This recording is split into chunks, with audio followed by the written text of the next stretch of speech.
জিজিয়া কর দিবে কিনা, জিজিয়া করটাকে স্বাভাবিকভাবে যেটা ভাবে উপস্থাপন করা হয় যে এটাকে খুব একটা জুলুম এবং অন্যায় এবং ইসলামের একটা বৈষম্যপূর্ণ বিধান হিসেবে আপনার আখ্যায়িত করার আপনার প্রশ্নের টোনের মধ্যে কথাটা রয়েছে। জিজিয়া কর এটা হলো মুসলমানদের কাছ থেকে জাকাত নেওয়া হয়, সেই জাকাত হলো তাদের অর্থনৈতিক রাষ্ট্রীয় যেই আপনার এই সোর্স, সেই সোর্সের এখান থেকে একটা ইনকাম।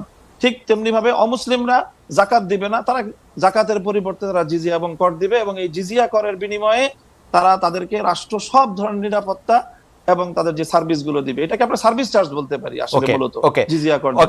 জিজিয়া শব্দটার মানেটা কি আপনি কি আমাদেরকে একটু এই জিনিসটা একটু পড়ে শোনাতে পারবেন? যে এখানে এটা হচ্ছে তাফসিরে জালালাইন থেকে আমি দেখাচ্ছি, এটা একটা বিখ্যাত তাফসির গ্রন্থ, বাংলাদেশের বেশিরভাগ মাদ্রাসাতে এটা একটা পাঠ্যপুস্তক। এখানে কি লেখা আছে একটু যদি পড়ে শোনাতেন। শিওর।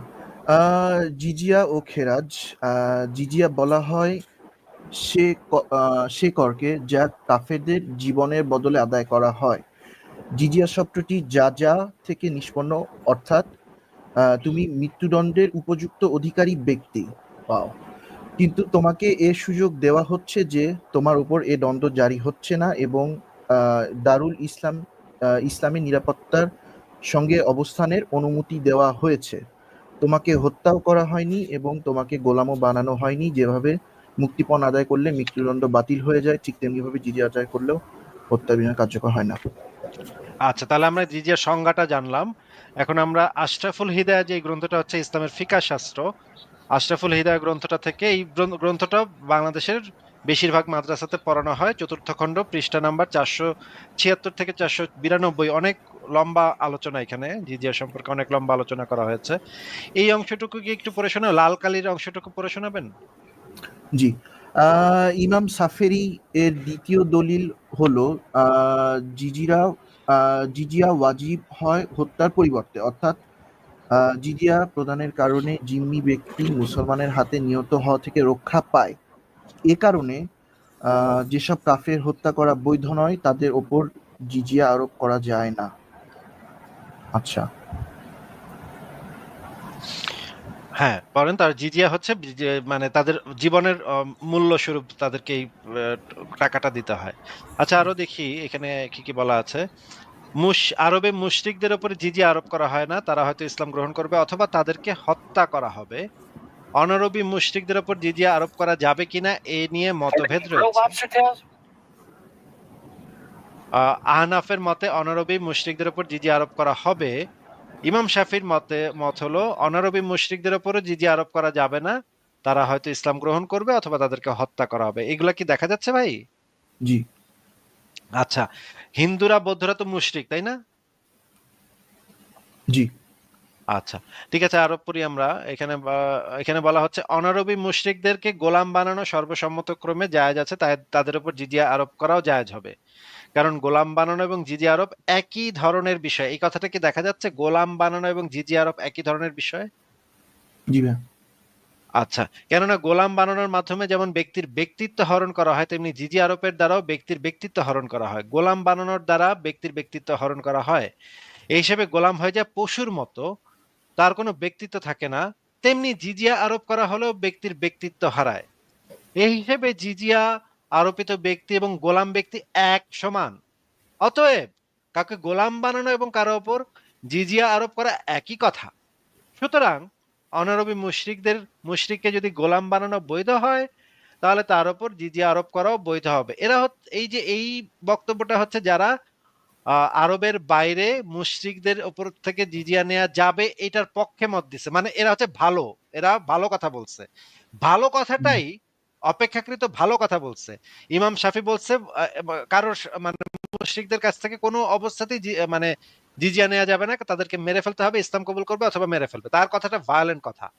আর এর কথাটা হচ্ছে অপেক্ষাকৃত ভালো কথা, যেখানে সে বলতেছে, আপনি কিন্তু ভালো করে শুনতেছেন কিনা আমি জানি না NZXT ভাই, এই আহনাফের দলিলটা হচ্ছে অপেক্ষাকৃত ভালো কথা, যেটার ভিতরে বলা হচ্ছে জিজিয়া এবং গোলাম এবং এরা হচ্ছে পশুর মতো, এদের কোনো ব্যক্তিত্ব নাই, এদেরকে আরোপ করা বৈধ হবে।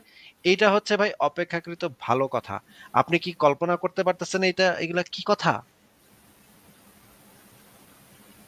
জি জি ভাই, খুবই বর্বর ব্যাপার স্যাপার। আচ্ছা, আরো আরো আরো পড়তে পড়ে যেতে পারি আমি। এখানে দেখেন, যদি জিজিয়া নির্ধারণের পূর্বেই তাদের উপর বিজয় অর্জন হয়, তাহলে তারা, তাদের স্ত্রীরা, তাদের সন্তানেরা মালে গনিমত হবে, কেননা তাদেরকে গোলাম বানানো বৈধ আছে। আরবের মূর্তি পূজকদের উপরে, মুরতাদের উপর জিজিয়া নির্ধারণ করা যাবে না, কারণ তাদের কুফরি গুরুতর।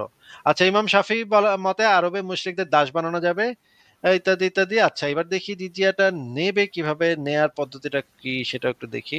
আপনারা এই যে জিনিসগুলো আমি মানে টেনে টেনে নিচে নামতেছি, আপনারা একটু সময় নিয়ে পজ করে করে দেখে নিন এখানে কি কি লেখা আছে, সেগুলো আস্তে আস্তে পড়ে নিন।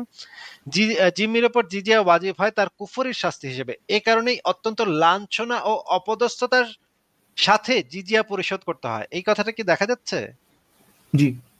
আচ্ছা, এই বিষয়ে কোরআনেও বলা আছে লাঞ্ছনা এবং অপদস্থতার মাধ্যমে জিজিয়া আদায় করতে হবে। এখানে আরো যেটা বলা আছে আপনারা পড়েন, আমি আরো আস্তে আস্তে নিচের দিকে নামতেছি। জিজিয়া ওয়াজিব হয় ব্যক্তির অপমানের জন্য, তাকে লাঞ্ছিত করার উদ্দেশ্যে। এখান থেকে ইমাম আবু হানিফার দলিল শুরু। আমার দলিল হচ্ছে জিজিয়া একটি শাস্তি যা কুফরির ওপর হঠকারিতার কারণে সাব্যস্ত হয়ে থাকে। এই মামুনুল হক হচ্ছে মানে আবু হানিফার অনুসারী, হানাফি ইসের অনুসারী। হ্যাঁ, এখানে যেটা বলা হচ্ছে, ইমাম আবু হানিফা যেটা বলেছে, যে একটি শাস্তি যা কুফরির ওপরে হঠকারিতার কারণে সাব্যস্ত হয়ে থাকে। শাস্তি হওয়ার বিষয়টি এভাবে প্রতীয়মান হয় যে জিজিয়া জিম্মির নিজ হাতে পরিশোধ করতে হয়। জিম্মি যদি নিজের কর্মচারীর মাধ্যমে জিজিয়া পাঠায়, তাহলে তা গ্রহণ করা হয় না। জিজিয়া দাঁড়ানো অবস্থায় প্রদান করতে হয় এবং গ্রহণকারী তা বসে বসে গ্রহণ করে।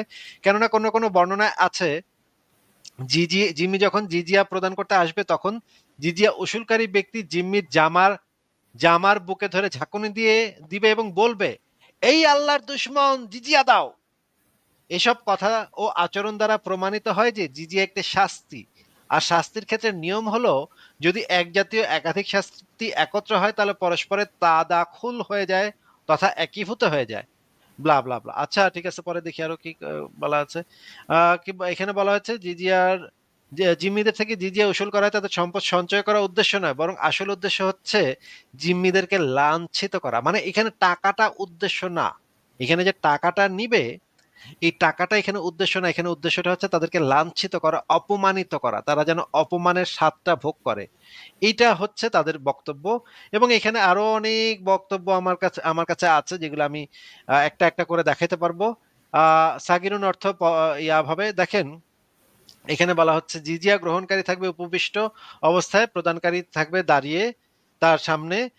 তাদের স্কন্ধদেশ পদদলিত করে তা আদায় করতে হবে জিজিয়া। কালাবি বলেছেন জিজিয়া গ্রহণকালে তাদের ঘাড়ে মুষ্টাঘাত করে প্রাপ্তি স্বীকারের কথা জানিয়ে দেওয়া যাবে। কেউ কেউ বলেছেন জিজিয়া গ্রহণের সময় তাদের দাড়ি ধরে তাদেরকে চড় থাপ্পড়ও মারা যাবে। কেউ কেউ আবার বলেছেন তাদের জামার গলার কাছে ধরে বলপূর্বক তাদেরকে তাদের সঞ্চয়স্থলে দিকে নিয়ে যাওয়া যাবে। কোন কোন আলেম বলেছেন বিধর্মীদের উপর জিজিয়া কর আরোপ করার অর্থই তাদেরকে অপদস্থ করা। ইমাম শাফি বলেছেন জিম্মিদেরকে ইসলামের বিধানের আওতায় আনার অর্থই হচ্ছে তাদেরকে পরাভূত করা।